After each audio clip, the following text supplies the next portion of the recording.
Yes. Thank you, my dear. Okay, so probably announcement, invite, let's have Miss Carol muna. Invite. Ito isa itong veteran sa technical group ng Batang Pinoy. Yes, Carol. See you all in Gensan. Hopefully, everything goes very good. Wala tayong maging problema. Especially sa mga kailangan nila. So, Yes. Okay, Ma'am Rachel, Secretariat and Technical Concerns. Sa ating mga kaibigan at sa media po, kailangan po tayo na maging maganda ng proyekto na ito. Kailangan po namin kayo sa inyong mahagi sa itong bansa. Ang mga pagkakaan po natin ay pag-tipon-tipon sa General Santos sa Octubre upang ang kanilang pamalas ang kanilang mga kanyang diba? Kanyang mga sports. Salamat po. Okay, Sports Management Head, Ms. Rosel, baka Ms. Ernie, panawagan sa mga competitors, participants.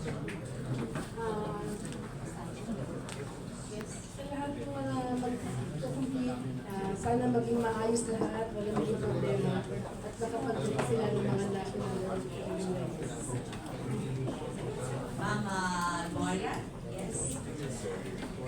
Glo. good morning everyone sa mga kasama natin na media.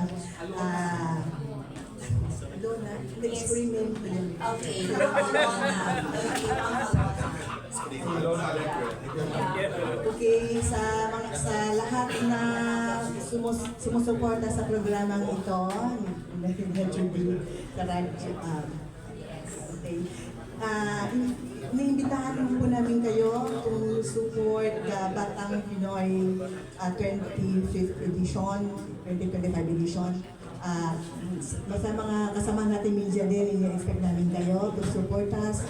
We need the media mileage para po mag-promote pa ang ating message. Salamat po. Okay, Project Director, Lindy, please. Thank you for this opportunity to our media friends. Alam ko naman everybody is in a group chat with our coordinator. So any queries po, and nagkataon po yung OIC po nila ay ang project director. So information will make sure that information will be ready available for you.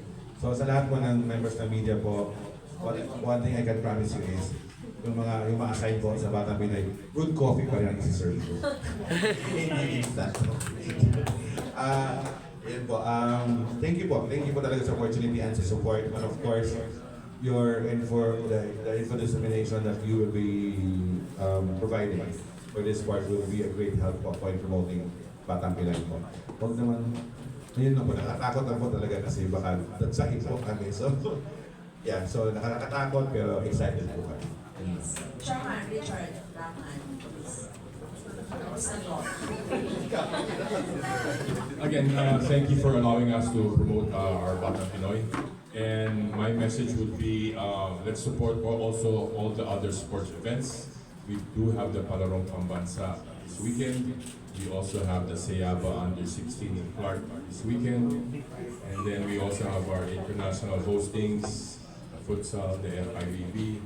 And we also have our Batang Pinoy. And of course, we have our Southeast Asian Games this December. So again, we all need your support for all these events. Maraming salamat. Maraming salamat. Mabuhay ang ating Batang Pinoy 2025. Mabuhay ang PSC at mabuhay ang Philippine sports. So, until next time, I'm sure, i-start ulit na tayo ng technical group of the Batang Pinoy. So, please do stand by for the second part of our session. Photo op muna for this one.